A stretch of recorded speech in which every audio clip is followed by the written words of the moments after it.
sun tzu एक legendary military strategist थे जिन्होंने द आर्ट ऑफ वॉर लिखी, एक ऐसी किताब जो सिर्फ वॉर नहीं बल्कि बिजनेस, पॉलिटिक्स और लाइफ में भी अप्लाई होती है। इस वीडियो में हम सन त्सू की लाइफ और उनकी स्ट्रेटजीज की एक पावरफुल समरी देखेंगे। सन त्सू वू स्टेट के किंग हो लू के अंडर सर्व कर रहे थे। जब किंग ने सन त्सू की बुक पढ़ी तो उन्हें लगा कि यह सिर्फ लिखने की बात है या वाकई में काम करती है। तब सन त्सू ने एक शॉकिंग मिलिट्री ड्रिल की जिसमें उन्होंने डिसिप्लिन का असली मतलब समझाया। फिर सन त्सू बैटलफील्ड में प्रूव करने निकले और चू स्टेट को हराने में किंग हो लू की मदद की। उन्होंने दुश्मन की वीकनेसेस का फायदा उठाया, अलायंसेस बनाए और स्ट्रेटजी से जीत हासिल की। लेइंग प्लान्स, युद्ध से पहले की तैयारी। सन त्सू कहते हैं कि युद्ध सिर्फ तलवारों से नहीं, दिमाग से जीता जाता है। ये चैप्टर सिखाता है कि एक जीत का राज अच्छी प्लानिंग और स्मार्ट स्ट्रैटेजीज में छुपा होता है। 5 महत्वपूर्ण कारक जो हर स्ट्रैटेजी में कंसिडर करने चाहिए। 1. मॉरल लॉ, रूलर और उसके लोग एक साथ एक मिशन पर हों। अगर एक लीडर लोगों का विश्वास जीत ले तो वह किसी भी चैलेंज को पार कर सकता है। 2. हेवन, टाइम और नेचर की इम्पोर्टेंस समझना जरूरी है, जैसे मौसम, दिन और रात का असर। 3. अर्थ, बैटलफील्ड का टेरेन समझना जरूरी है, जैसे कि माउंटेन्स, रिवर्स या ओपन लैंड। 4. कमांडर, एक अच्छा लीडर वह होता है जो वाइज, करेजियस और डिसिप्लिन्ड हो। 5. मेथड एंड डिसिप्लिन, एक आर्मी तभी जीत सकती है जब प्रॉपर ट्रेनिंग, हायरार्की और लॉजिस्टिक्स सही तरीके से मैनेज हो। जीत या हार का फैसला इन 7 फैक्टर्स पर होता है। कौन सा लीडर ज्यादा पावरफुल और लोगों का सपोर्ट रखता है, कौन सा जनरल ज्यादा स्मार्ट और स्किल्ड है, कौन नेचुरल कंडीशंस, वेदर, टेरेन का ज्यादा फायदा उठा सकता है, कौन डिसिप्लिन और रूल्स को स्ट्रिक्टली फॉलो करता है, कौन सी आर्मी फिजिकली और मेंटली स्ट्रांग है, कौन सी आर्मी बेटर ट्रेन्ड है, कौन सी आर्मी में रिवॉर्ड और पनिशमेंट का सिस्टम फेयर है। अगर एक जनरल इन सब फैक्टर्स को समझ ले तो उसकी जीत पक्की है। सबसे बड़ा rule, all warfare is based on deception. Sun Tzu कहते हैं कि युद्ध में दिखाना कुछ और, करना कुछ और। अगर आप अटैक करने वाले हो तो प्रिटेंड करो कि आप वीक हो। अगर आप पास हो तो एनिमी को लगे कि आप दूर हो, और अगर दूर हो तो एनिमी को लगे कि आप पास हो। एनिमी को कंफ्यूज करो, उसकी स्ट्रैटेजी तोड़ने के लिए उसको प्रोवोक करो। यह सिर्फ बैटलफील्ड पे नहीं बल्कि बिजनेस और डेली लाइफ में भी काम आता है। जीत हमेशा प्लानिंग और स्ट्रैटेजी से होती है, सिर्फ मसल पावर से नहीं। एक अच्छा लीडर वह है जो डिसिप्लिन और लोगों का विश्वास दोनों मेंटेन करे। हमेशा सिचुएशंस का एनालिसिस करो और प्लान्स को एडजस्ट करो। sun त्सू के मुताबिक युद्ध सिर्फ तलवार से नहीं जीता जाता बल्कि दिमाग से जीता जाता है। बेस्ट स्ट्रैटेजी ये है कि दुश्मन को बिना लड़ाई के ही हरा दिया जाए। ये चैप्टर हमें वॉरफेयर की असली स्मार्टनेस सिखाता है। 1. विक्ट्री विदाउट डिस्ट्रक्शन, अगर आपको जीतना है तो अपने दुश्मन की आर्मी या उसके देश को बिना बर्बाद किए जीतिए। एक समझदार जनरल दुश्मन को बिना लड़ाई के ही हरा देता है। सुप्रीम एक्सीलेंस यही होती है, break the enemy's resistance without fighting. 2.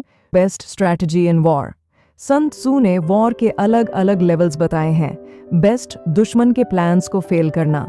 Second best, उसके एलाइज को उससे अलग करना। नेक्स्ट, ओपन बैटलफील्ड में उसकी आर्मी को हराना। वर्स्ट, फोर्टिफाइड सिटीज का सीज करना, क्योंकि ये टाइम कंज्यूमिंग और कॉस्टली होता है। 3. सीज नॉन शो, अगर किसी सिटी को कैप्चर करना हो तो डायरेक्ट अटैक अवॉइड करो, क्योंकि ये प्रोसेस लॉन्ग होती है और सोल्जर्स की लाइफ का भी लॉस हो सकता है। इंस्टेड वहां पर डिप्लोमेसी, ट्रिकरी या इंटरनल रिबेलियन को यूज करना बेटर है। 4. स्मार्ट वॉरफेयर टैक्टिक्स, अगर आर्मी का साइज बड़ा है तो दुश्मन को घेर लो। 5 गुना मजबूत हो तो सीधा हमला करो। 2 टाइम्स स्ट्रॉन्गर हो तो डिवाइड करके कंफ्यूज करो।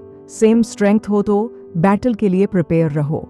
अगर कमजोर हो तो दुश्मन से बच के रहो या एस्केप करो। 5. General is equal to backbone of the army, एक अच्छा जनरल अपनी आर्मी का मोरल बूस्ट करता है। अगर उसमें लीडरशिप स्किल्स नहीं हैं तो आर्मी वीक हो जाएगी और स्टेट भी कोलैप्स हो सकती है। रूलर को आर्मी के डिसीजंस में अननेसेसरी इंटरफियर नहीं करना चाहिए। 6. Know your enemy and no yourself. सबसे इंपॉर्टेंट प्रिंसिपल ये है, अगर तुम अपने दुश्मन और खुद को अच्छी तरह समझते हो तो 100 बैटल्स जीत सकते हो। अगर सिर्फ अपने आप को जानते हो पर दुश्मन को नहीं, तो हर जीत के साथ एक हार भी मिलेगी। और अगर दोनों को नहीं जानते तो हर बैटल हार जाओगे। सन त्सू की टैक्टिकल डिस्पोजिशंस का सीक्रेट। क्या आपने कभी सोचा है कि एक रियल फाइटर कैसे बिना किसी गलती के जीत सकता है? इस चैप्टर में हम देखेंगे सन त्सू की टैक्टिकल डिस्पोजिशंस का असली मतलब और कैसे आज भी यह प्रिंसिपल्स रेलेवेंट हैं। 1. पहले अपनी सुरक्षा फिर अटैक। सन त्सू कहते हैं कि अच्छे फाइटर्स पहले अपनी हार होने की संभावनाएं खत्म करते हैं, फिर दुश्मन की गलती का इंतजार करते हैं। मतलब यह कि हर बैटल सिर्फ लड़ाई नहीं, एक सोच समझ कर रचा गया खेल है। 2.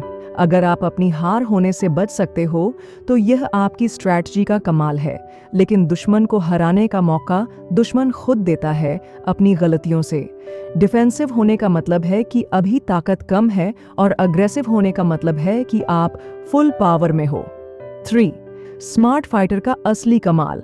बेस्ट वॉरियर वही है जो बिना दिक्कत के जीत जाए। अगर दुनिया आपको वाओ क्या जीत है कहे तो ये एक्सेलेंस नहीं है। असली एक्सेलेंस है बिना किसी का खून बहाए जीत पाना। 4. प्लानिंग से ही जीत होती है। जो जीतने वाले होते हैं वो पहले ही स्ट्रैटेजी बना लेते हैं।